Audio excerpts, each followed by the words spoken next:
Buongiorno e ben ritrovati a un nuovo appuntamento con l'informazione di Telefriuli. Movimentato furto la scorsa notte in una tabaccheria di Lignano Pineta. Gli autori fuggono con il fondo cassa, ma poco dopo vengono rintracciati e bloccati dalla polizia. I soldi sono stati restituiti al titolare dell'esercizio pubblico.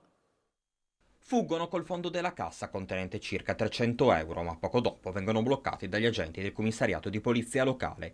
Nei guai sono finiti un maggiorenne e un minorenne, la cui posizione ora è al vaglio della procura. Ieri notte, poco prima delle 3, i due, dopo aver sollevato la grata della tabaccheria di Piazza Rosa dei Venti a Lignano Pineta, hanno sfondato la porta dell'esercizio pubblico mettendo fuori uso i sensori. È in quel momento però che è scattato l'allarme che ha permesso ai poliziotti del locale commissariato di giungere tempestivamente sul luogo del furto e poco dopo rintracciare e bloccare i due giovani.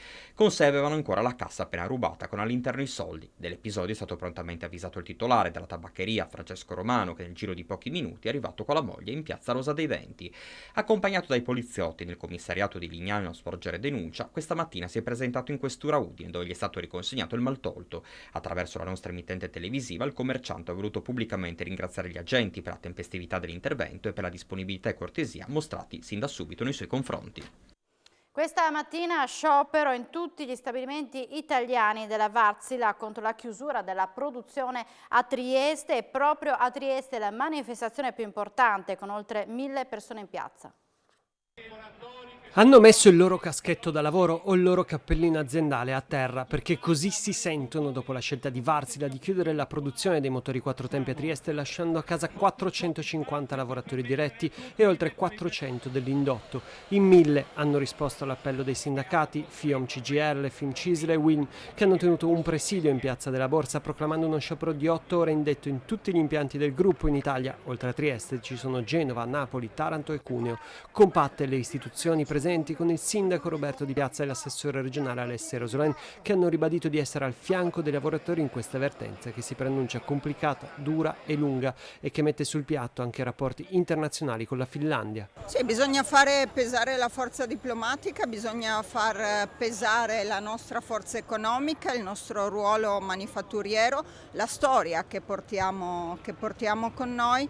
Bisogna però modificare in maniera importante la legislazione che toglie, ripeto, il potere alle organizzazioni sindacali, alle istituzioni, a Confindustria, alle parti datoriali e lo mette in mano solo agli avvocati e alle multinazionali. Il gruppo Luci approda in Argentina. Nella provincia di Cordoba è stata inaugurata Argensteco, un'azienda specializzata in servizi di consulenza e analisi in materia ambientale.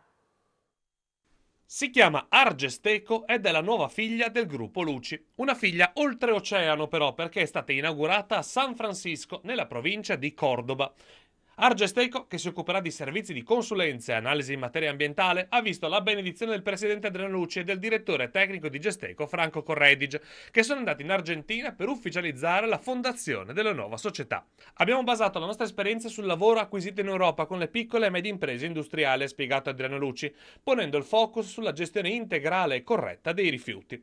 Argensteco è situata nel parco industriale San Francisco, punto di riferimento per le attività industriali di tutta la provincia di Cordoba.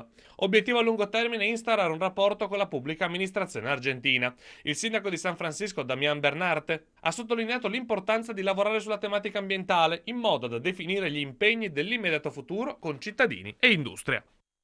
Ora la triste conta dei danni dei roghi che hanno devastato il Carso. Gli incendi hanno mandato in fumo più di 3.700 ettari di bosco. Il dato emerge dall'analisi effettuata dall'Università di Udine sulle immagini satellitari che hanno stimato il volume della biomassa andata perduta. 3.700 ettari di superficie boscata per 194.000 metri cubi di biomassa andata perduta.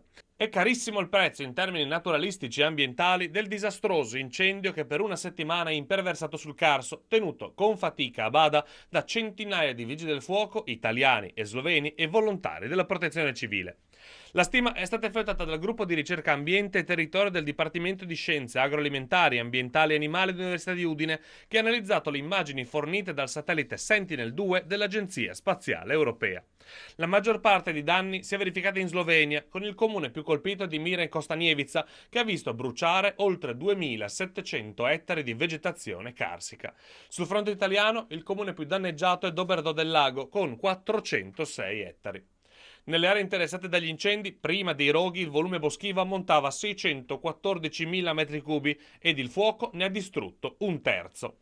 A salvare il resto è stata la particolare morfologia del Carso e l'impegno costante delle forze sul campo. Quanto accaduto sul Carso, ha spiegato Giorgio Alberti, professore di selvicoltura e assestamento forestale, deriva da diversi fattori. In primis il cambiamento climatico, che porterà estati sempre più secche, ma anche la mancata o ridotta gestione delle superfici boschive, soprattutto in prossimità di centri abitati e infrastrutture. Altri fattori sono la presenza di specie non autoctone come il pino nero, ha concluso Alberti, che è maggiormente infiammabile in condizioni di siccità. Un set di orologi da collezione del valore di 50.000 euro, rubato 2 anni fa in una villa a Muggia, è stato recuperato dalla polizia in una gioielleria sempre a Muggia. Il collezionista ha individuato in un sito internet orologi identici a quelli che gli erano stati rubati nel 2019. I poliziotti sono quindi riusciti ad arrivare ad una gioielleria dove hanno trovato gli orologi. A quel punto è scattato il sequestro della refurtiva, che al termine delle indagini sarà restituita al legittimo proprietario. Una fuga di gas propano da un container ha tenuto impegnati i vigili del fuoco per molte ore nella notte. L'intervento è iniziato poco dopo le 17:30 di ieri nel porto franco di Trieste, quando è stata segnalata una pericolosa perdita da una cisterna.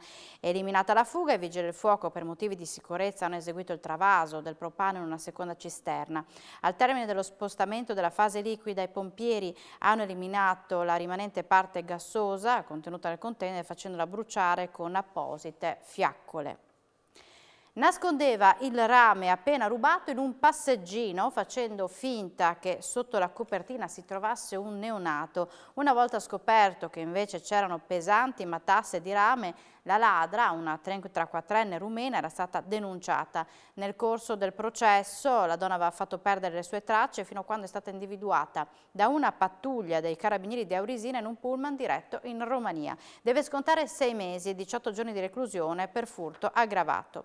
E veniamo ai dati di oggi della pandemia. I nuovi casi sono 1.170, sono stati rilevati con 6.310 tra tamponi molecolari e test antigenici. I ricoveri in terapia intensiva sono 4, mentre le persone ricoverate in altri reparti 271. Si registrano 4 decessi, 2 a Udine, 1 a Gorizia, 1 a Pordenone. L'Associazione Friulana Donatori Sangue lancia l'appello: donate il vostro sangue, manca il plasma necessario per sintetizzare tanti farmaci indispensabili. Manca il plasma, friulani, mettete a disposizione il vostro sangue. È l'appello lanciato dal presidente dell'Associazione Friulana Donatori Sangue di Udine, Roberto Flora. Siamo in carenza di donazioni di plasmaferesi, di plasma quindi. Abbiamo riscontrato un calo del 14% dall'inizio dell'anno, ma soprattutto in questo periodo estivo c'è molta esigenza di questa donazione. Il plasma è molto importante perché è alla base di tanti farmaci salvavita. Il plasma derivati sono dei farmaci che vengono assunti da alcune categorie di malati ogni giorno, quindi guai se mancano queste donazioni, anche perché una donazione dal momento in cui si dona il plasma al momento in cui si arriva al farmaco passano almeno 6 mesi. Per le donazioni è possibile rivolgersi alle strutture messe a disposizione dall'ospedale di Udine. Anche le domeniche si può donare il plasma, sono 8 lettini a disposizione ogni domenica, quindi io dico rimbocchiamoci le maniche, doniamo il plasma, andiamo in vacanza, ma riempiamo soprattutto questi lettini che sono importanti per tante persone. La mensa diocesana della Caritas di Udine cerca volontari per garantire il servizio ai meno abbienti anche durante il mese di agosto. Per questo è stato organizzato un incontro con la cittadinanza domani mattina, aprendo le porte a chiunque si voglia avvicinare al mondo del volontariato. Questo è un servizio che è aperto 7 giorni su 7, tutti i giorni dell'anno, quindi in orario di pranzo, ed è possibile fare questo tipo di proposta proprio grazie al grande numero di volontari. La Caritas tende a escludere, per stile, esperienze estemporanee di giornate singole, però negli anni ci siamo resi conto invece del valore, comunque anche delle esperienze limitate nel tempo e magari dovuto questo limite proprio ad altri impegni delle persone, quindi ci siamo detti di aprirci anche per il mese di agosto, anche per gli adulti, però ovviamente dando un supporto, facendo un incontro per indicare che stile ci aspettiamo, che stile tenere e come tutelare ovviamente i volontari. Quando si terrà questo incontro? L'incontro si tiene domani, venerdì 5 agosto, alle 10:30 nella sede Caritas, che è via Treppo numero 3. Lo sport udinese, attesa domani l'esordio in Coppa Italia contro la Feralpi Salò, un paio i dubbi di formazione che deve sciogliere mister Sottil. L'attesa è finita, da domani si comincia a fare sul serio con un conto alla rovescia che dice -9 dall'esordio in campionato in casa dei campioni d'Italia. C'è da anticipare il focus su un avversario distante dai rossoneri nella gerarchia del calcio italiano, ma da non sottovalutare. La prima uscita, il primo passo sono troppo importanti, soprattutto dopo i dubbi emersi nella gara amichevole contro il Chelsea. Dalla gara di domani alle 18, 32esimi di finale di Coppa Italia contro il Feralpi Salò, che a sorpresa ha battuto il Südtirol, emergeranno informazioni importanti sul lavoro fatto da Sottili in questo mese o sulla completezza della squadra. Il tecnico ha qualche dubbio di formazione da risolvere, soprattutto in difesa dove tanti sono stati gli innesti. Perez se la gioca con Masina, Benkovic sembra essere la certezza sulla sinistra, centralmente il duello è fra Nighting e Biol. Per il resto a centrocampo giochi fatti con sulle fasce Sopì e Udoge, mentre in mezzo Wallace sarà affiancato da Makengo e Pereira. Davanti, certo Deulofeu, incerto il partner, potrebbe essere Success, con Beto non ancora pronto, ma non è da escludere che venga data una chance a Nestorowski. È passato un anno dall'oro olimpico di Jonathan Milan, il 4 agosto del 2021, all'ora di pranzo buia esplodeva di gioia. Gli azzurri dell'inseguimento a squadre con una rimonta straordinaria superavano la Danimarca. Riviviamo quell'emozione.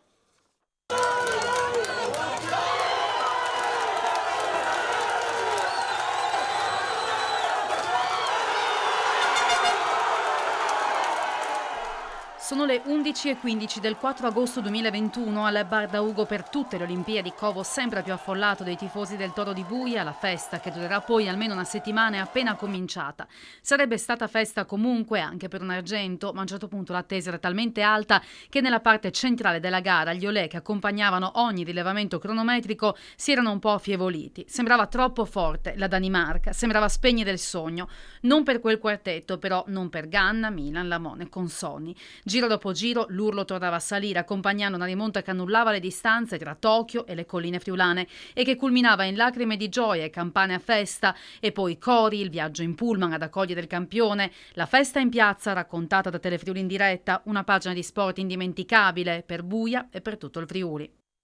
Ed ora l'atteso arrivo questa sera a Palmanova della cantante Elisa in Piazza Grande, l'unica tappa in regione con il nuovo tour, un vero festival itinerante con uno spirito green che ha il sostegno anche dell'ONU. Sono già almeno 4.000 i biglietti venduti per il concerto di giovedì sera a Palmanova in Piazza Grande, una tappa del Back to the Future Live Tour di Elisa, la cantautrice bisiacca che torna in regione con il suo nuovo live che unisce musica e sostenibilità. Elisa, che ha da poco vinto anche il prestigioso premio Tenco come miglior canzone dell'anno per O forse sei tu, sta attraversando tutte le regioni d'Italia e ha scelto le location per motivi storici o naturalistici. Il tour, un evento unico nel suo genere, è diventato quindi un festival itinerante con una serie di contenuti creati per sensibilizzare il pubblico sull'argomento green. Al centro c'è un impegno particolare per l'ambiente che segue un importante protocollo redatto anche dal Politecnico di Milano. Durante le date Elisa, oltre allo spettacolo con il meglio della sua produzione ormai ultra ventennale, diventa anche ambasciatrice del progetto Music for the Planet a favore di Legambiente per piantare alberi in diverse zone d'Italia, dopo essere stata scelta anche dall'ONU come primo alleato per una campagna sugli obiettivi di sviluppo sostenibile. Siamo in chiusura, ma subito dopo la pubblicità appuntamento con A voi la linea. Grazie per l'attenzione e buona giornata.